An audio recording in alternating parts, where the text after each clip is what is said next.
2부 술렁술렁 부자 되는 풍요노트 배우기. 오직 3명만이 자신의 꿈을 글로 적는다. 예일대 졸업생 중 3%만 꿈과 목표를 글로 적었고 나머지 97%는 그렇지 않았는데 20년 후 목표를 적은 3%가 전체 부의 97%를 누리고 있었다. 꿈꾸는 다락방 중에서 술렁술렁 부자 되는 풍요노트란? 술렁술렁 부자 되는 풍요노트는 과연 무엇일까요? 술렁술렁 부자 되는 풍요노트는 줄여서 한 문장으로 노트에 자신이 바라는 풍요를 특정한 형식으로 적음으로써 목표하는 경제적 풍요를 빠른 시간 내에 이루는 자기 창조 기법입니다. 글쓴이는 내가 가진 능력과 범위 내에서 어떻게 하면 가장 쉽고 빠르게 최대한의 경제적인 풍요를 끌어올 수 있을까를 고민했고 그 결과물로 풍요노트가 만들어지게 되었습니다. 풍요노트는 단순한 노트법 그 이상입니다. 풍요라는 단어는 부자 그 이상의 의미를 담고 있습니다. 경제적으로는 부자일지 몰라도 마음은 풍요롭지 못한 사람이 많습니다. 재벌이라고 해서 예외는 아니지요. 또 마음이 풍요롭지 못하면 현실적으로 비난할 확률도 높습니다.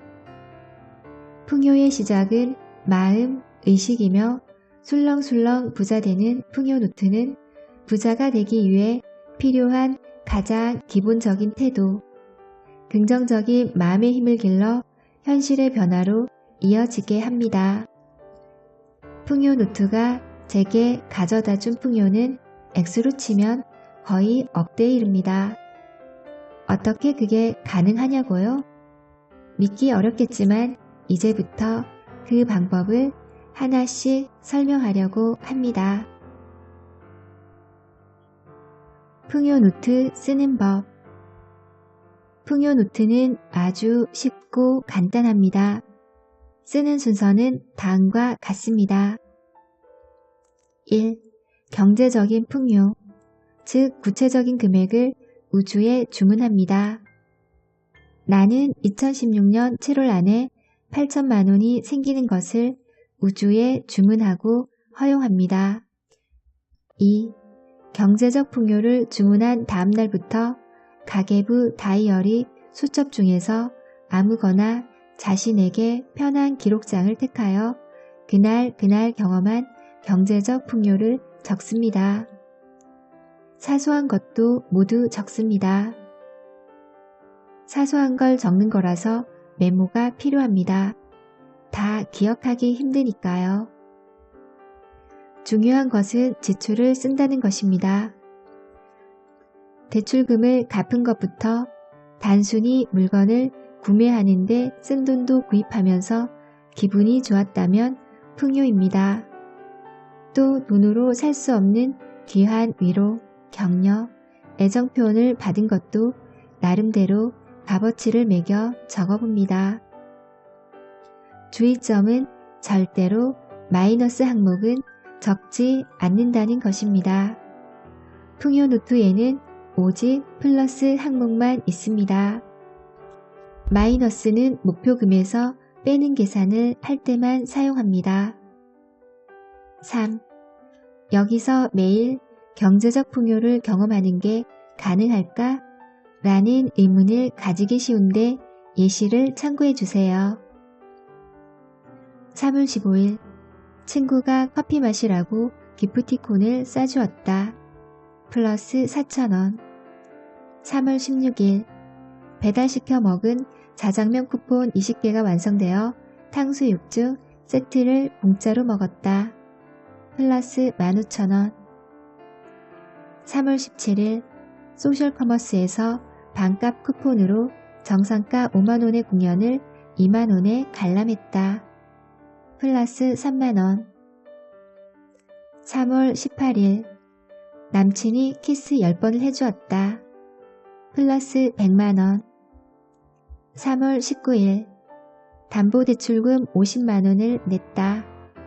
플러스 50만원. 이렇게 실제로는 지출한 금액이 있더라도 얼마를 할인받고 얼마를 이득 보았나에 집중합니다. 4. 처음에 의도한 풍요 목표 금액에서 매일 얼마씩 달성되어 가는지를 확인합니다. 처음에 이 노트를 쓰면서 느낀 점은 내가 얼마나 많이 받고 사는 사람인지 몰랐구나 라는 것이었습니다.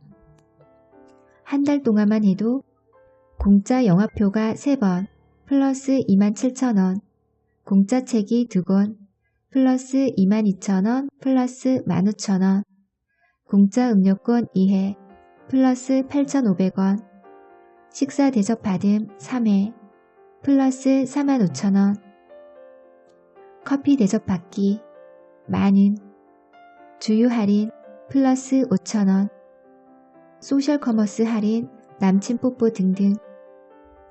여기에 급여 등과 합치면 금액은 놀랄 정도였습니다. 전혀 예상하지 못했던 수입도 생기곤 했습니다. 예를 들어 5천만 원이 생기는 것으로 목표로 잡고 시작했을 때는 은행 대출이 해결되어 갑자기 4천만 원이 생기기도 했습니다. 이사 문제로 꼭 필요한 돈이었지만 빌리기에는 큰 돈이라서 과연 대출이 될까 걱정했는데 의외로 쉽게 해결되었죠.